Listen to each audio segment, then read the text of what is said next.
Welcome back to CBS Mornings, where we have got a story for you. Earlier this month, 35-year-old Sheldon Thomas walked out of a Brooklyn, New York courtroom free after almost 2 decades behind bars. Thomas was arrested back in 2004 for murder after an eyewitness pointed to a picture of a guy named Sheldon Thomas in a police lineup of photos. But the man in the image was actually a different person entirely, happened to have the same name. And as we step through the circles of absurdity here, that guy also had no link to the case. Nevertheless, prosecutors continued to focus on the Sheldon Thomas they had in custody, which eventually led to his wrongful conviction. Thomas talked to our Lilia Luciano just days after his release in his very first TV interview. I waited for this my whole life. Sheldon Thomas was 16 when police took down the door of his home and locked him up. Now, 19 years later, he's been effectively exonerated. How have you been sleeping? I really haven't. Yeah. I've just been rested, not really sleeping. Yeah. Still trying to grasp the fact that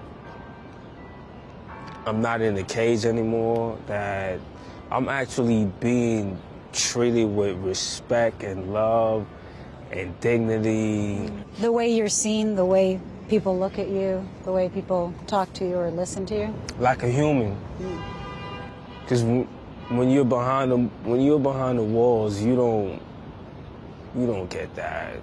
You get the worst of mankind. They say the worst, do the worst, treat you the worst.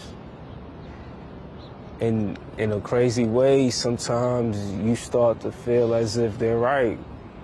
After it's been done to you for so long, constantly,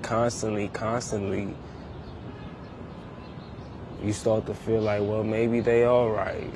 You lose sight of your own humanity. And that's the psychological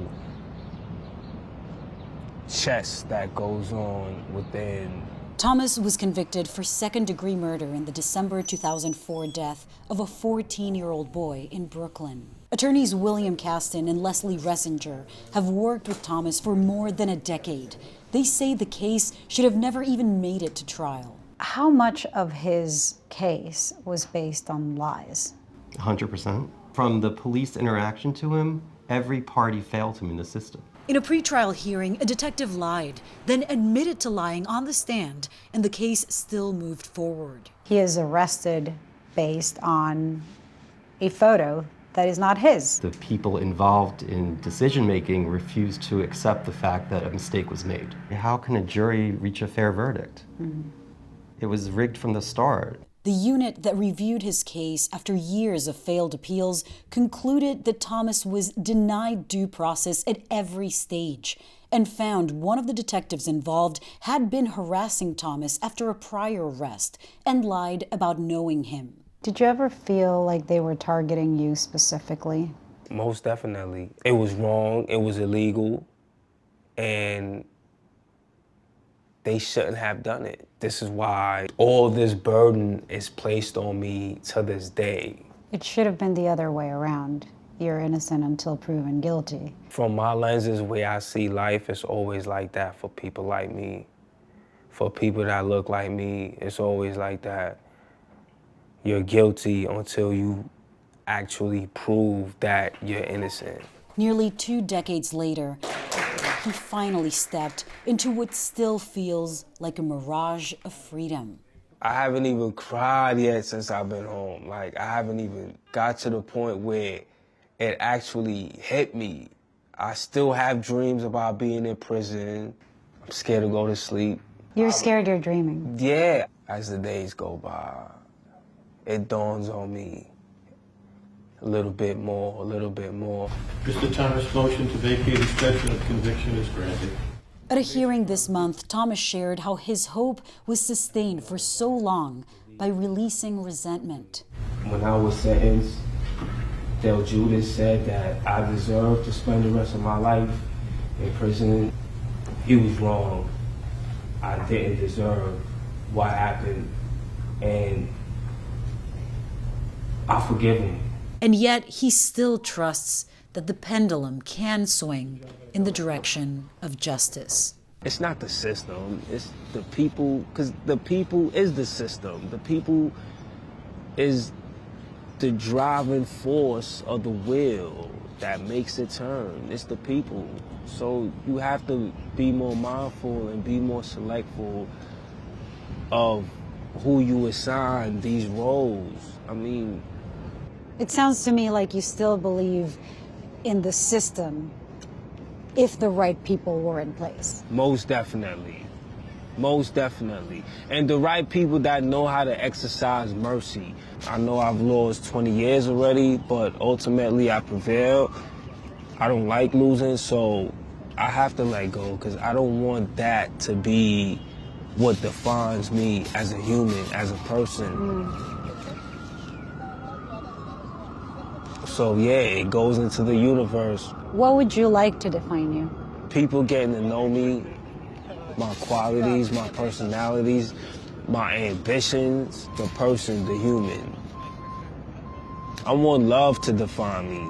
Part of that ambition is to help others in a similar plight. You know, I've left a lot of people that I believe is innocent behind.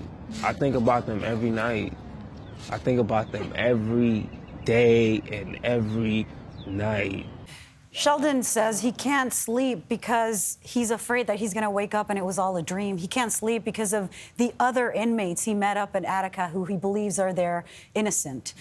We reached out to the detective that we mentioned in this case who was involved in the original arrest, and he said he did not want to comment. Here's one thing that the attorney told me. When you commit a crime and you serve your sentence, when you walk out, there is resources, there is assistance. For him, they just open the door and you're on your own. So he gets no assistance whatsoever. Nothing right now. He's relying on his elderly mother who's working a second shift to support him and on crowdfunding that his attorney set up. Yeah. And eventually, perhaps he may sue and maybe he'll win, but he's not ready for that. Right now, he's just focusing. And what's it like for him to be around people? Well, that's what he was saying. He said, we were walking around Central Park, and he said, when you're in prison, the only time you get outside, you're in the yard. And if somebody gets close to you, It's normally not a good thing. It's not a good thing. You're going to get attacked. So he feels like that self-preservation means isolation. And even with his family, he says, I feel so bad because they reach out to me and I just need the solitude. Yes. I hope Lilia, he will allow himself a good cry. He certainly deserves and needs that. But I marvel that he can sit here today after the injustice that happened to him and say, I forgive them. You know what? I would still need help on that. I mean, and I want love to define. Yeah, he's going to need a lot of therapy, and we talked so much. I wish I could share everything, but he did. I asked him what got you through it, and he said Viktor Frankl's book, A Man's Search for Meaning. One of the greatest books ever. He read it over and over, and he read about this man in a concentration camp, and he said, well, at least that's not this, and if he can get through it, and all those lessons got him. That book's incredible. Powerful. He's an amazing human being. Yeah. Incredible grace and pressure. Lilia, thank you. Most inspired person I've met in my life. Wow. I get that. Saying a lot because you've met a lot of people. Yes. Lilia, thank you very much.